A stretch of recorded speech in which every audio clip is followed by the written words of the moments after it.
Ya, selamat datang di channel Gadis Forex. Seperti biasa bersama saya Shiva dan Bu Sandi dari Gadis Forex. Kita hari ini akan membahas analisa market pada tanggal 15 November tahun 2024. Seperti biasa juga kita bakal bahas di tiga pair, ada gold, oil, dan juga Bitcoin ya Bu Bitcoin. Sandi. Ya. Menurut Bu Sandy gimana nih buat satu hari ke belakang ini ada kejadian apa terhadap USD dan juga Bitcoin maupun oil? Oke, jadi secara fundamental ya tadi malam kita ada rilis data ya, PPI dan juga jobless claim. Nah, di semalam itu jobless claimnya itu kan nilainya lebih turun daripada perkiraan ya di 2024. Dia turun ke 217. Nah, menurut saya itu sih yang membuat harga emas sedikit terkoreksi lumayan naik ya. Ketika siang itu turun dari 2536-an, kemudian semalam bisa menyentuh di area 2577 itu. Mungkin kita langsung ke chat aja ya. Boleh. Selain rilis data Amerika, Kak Siva, menurut saya saat ini itu yang masih tetap ditunggu-tunggu para investor ya, itu adalah speak-nya nanti atau statement-statementnya dari Donald Trump itu seperti apa. Jadi menurut saya itu sih nanti yang akan membawa harga gold dan USD bahkan Bitcoin akan bergejolak seperti itu. Nah, langsung kita ke chart. Kalau kita lihat ini time frame daily ya. Time frame daily kemarin nutupnya lumayan ada dorongan untuk naik ya, bikin ekor panjang, tapi tetap tertahan di sini di R1 period ke tiga ya. Tapi memang di sini juga ada base ya Kak Siva di area 2580 sampai dengan 2546. Jadi ada potensi dia akan sideways untuk berusaha nembus 80-an tadi sampai nanti bawahnya bisa ke 40-an, baru nanti dia akan bergerak kemana. Tapi sebenarnya kalau melihat polanya seperti ini ya, masih potensi ke sini sih menurut saya 2525 ya, kemarin kan belum tertembus untuk di time frame daily. Tapi kita lihat coba A1.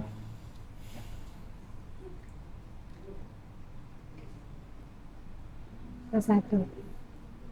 Tapi memang harusnya gold ini sudah ada koreksi naik sedikit ya, karena ya penurunan kemarin itu kan cukup panjang dari all time high-nya itu di 2500 2700 hampir 90 ya, sampai kembali ke 2530-an. Jadi ada sekitar 2400 poin, 2400 sampai 2500 poin. Jadi ya harusnya memang koreksi naik. Nah, tapi sampai berapa itu yang mungkin perlu kita lihat di grafik ya.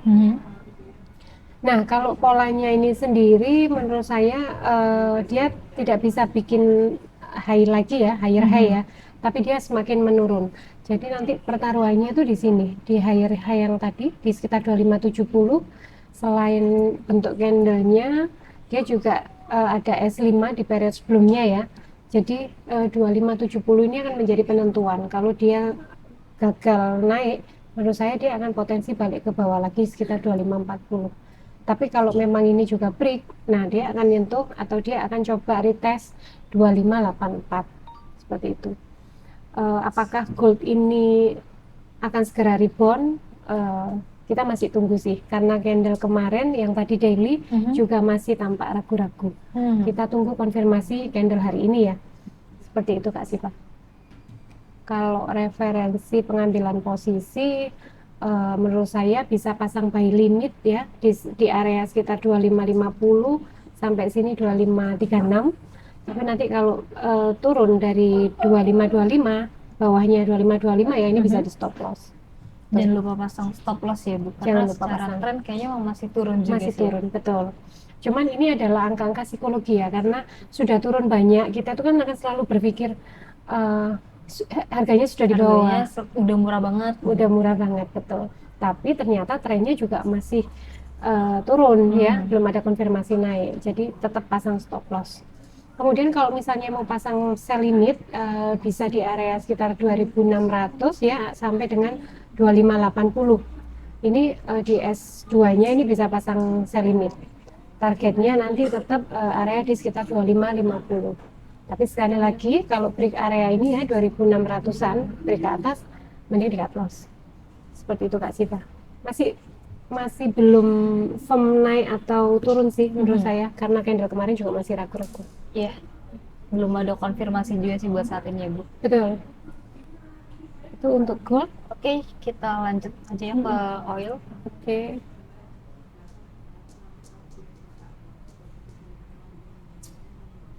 Nah, oil ini yang sesuai dengan kita prediksi kemarin ya.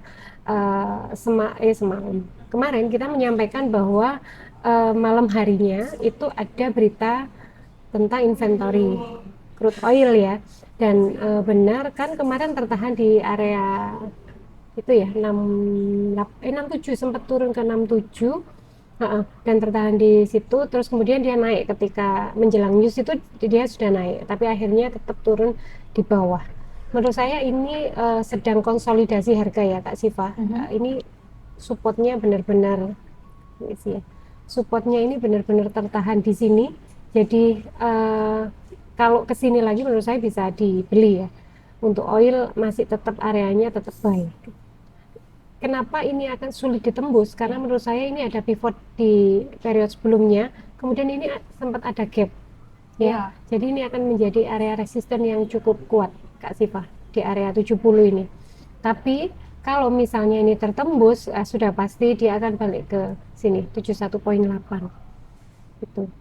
Kalau kita lihat H1, jadi tetap ya, kalau oil referensi kita tetap beli, tetap buy.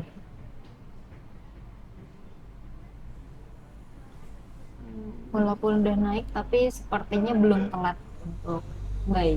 Betul, karena targetnya masih panjang. Kalau kita lihat angka idealnya oil itu di harga 75 sampai 80, sekarang masih 68 ya. Memang kalau transaksi di oil itu kadang kita nggak bisa ambil untuk harian. Bisa saja kita ambil posisi untuk kita tahan beberapa minggu atau beberapa bulan ya.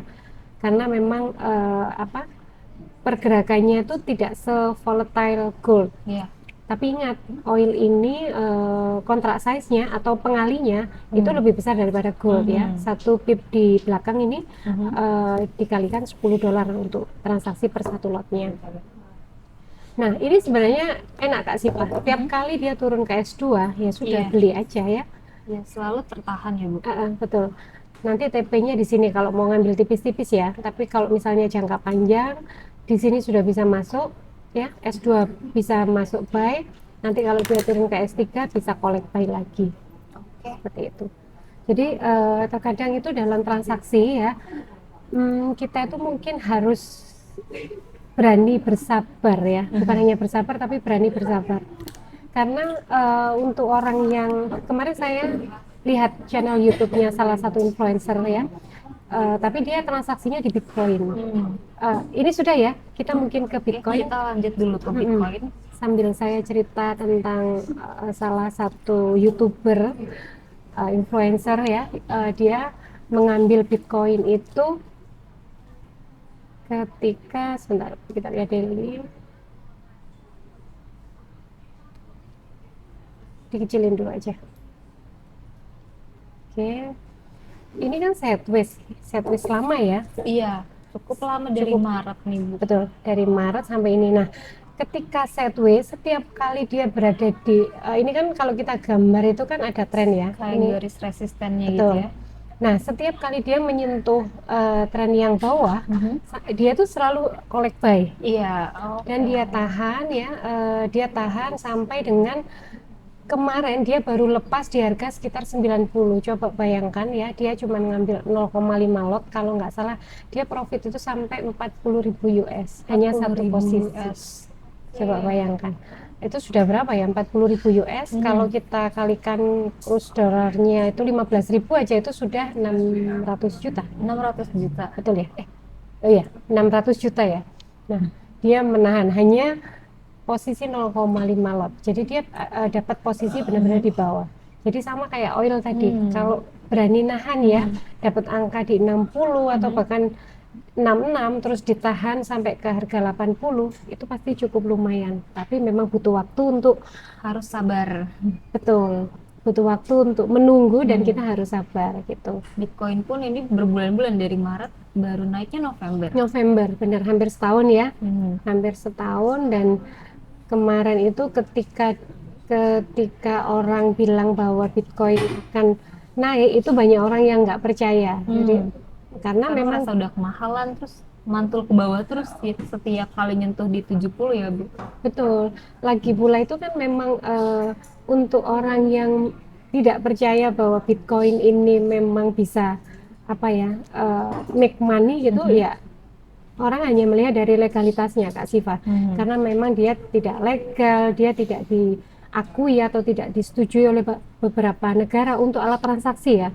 Tapi yang kita lupa bahwa Bitcoin ini adalah aset untuk diperdagangkan memang, bukan untuk nilai tukar ya, tapi untuk diperdagangkan. Dan ini terbukti karena saya sendiri juga mengikuti Bitcoin ini dari 2010 ya, 2010, dan saya pernah merasakan dia halving naik di 2014, terus 2018, baru kemarin 2020, kemudian sekarang 2024 ya.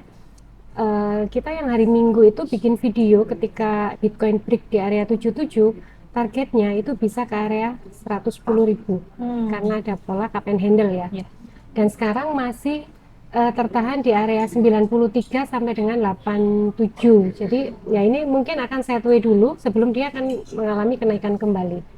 Karena kenaikan dari sini udah cukup panjang ya. Sudah cukup panjang, pasti ada koreksinya dulu ya. Pasti. Ini dari 67 ya di pivot dia sampai tembus ke R3 itu di area 92.000, berarti ada sekitar 3.500 poin ya. 3.500 poin. Nah, kalau ini ditambah 3.500 poin lagi kenaikannya 90, berarti ada di 130-an ya, 130.000 US. Sangat memungkinkan. Sangat memungkinkan karena Jumatan betul. coba ya kita lihat monthly ya. Tinggal itu result di depan. Bagaimana kita bisa bilang bahwa itu tidak mungkin terjadi di Bitcoin, tapi benar-benar kejadian kenyataannya. Coba lihat ini. Ketika dia ada pola, Polanya mirip-mirip cup and handle juga ya. betul, yang sebelumnya ya, ini 2018 yang saya bilang tadi ya. Ini halving yang kedua setelah 2014. Ini 2014 ini juga ada kenaikan. 2014 murah banget tuh Bu, cuma 671 USD. Betul. Jadi ini sampai 14 juta kalau kita rupiahkan. Oke. Dari harga Bitcoin di 2010 itu kalau nggak salah saya masih dapat harga sekitar 250.000. Oke. Dia di 2014 naik menjadi 14 juta, kemudian dia sideways cukup lama. Saya masuk lagi itu 2017 akhir, itu di harga sekitar 35 juta. Saya invest, kemudian di 2018 Bitcoin jadi hampir 300 juta. Selang setahun naiknya Betul. tinggi banget. Nah, ini juga ketika kejadian di 2018 ya, dia bikin cup and handle juga. Di 2021 dia break. Ya, setelah break itu naiknya tinggi banget ya. Tinggi banget, betul. Dan ini nyaris tanpa koreksi, monthly ya. Nyaris tanpa koreksi. Dan ini juga ada fundamental dari COVID-19 ya. Betul, di sini ada COVID-19. Nah, kalau yang kejadian yang sekarang ini juga ada cup and handle besar ya, dan dia sudah break. Udah break, siap-siap waktunya untuk to the moon lagi. To the moon lagi, betul. Dan di sini juga dibarengi dengan fundamentalnya,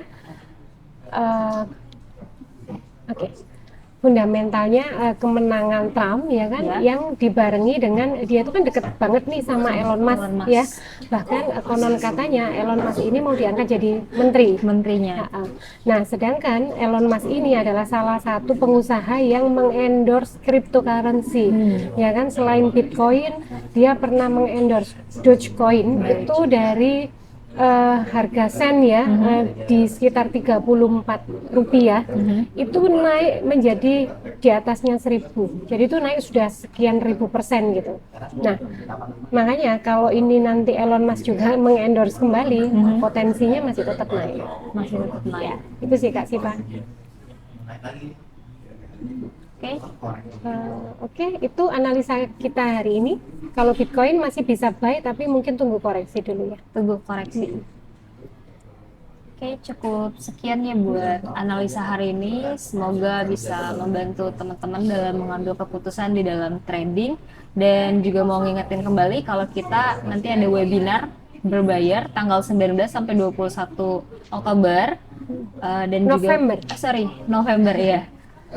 Dan bakal ada kontes trading dengan hadiah senilai 100 USD untuk satu orang pemenang.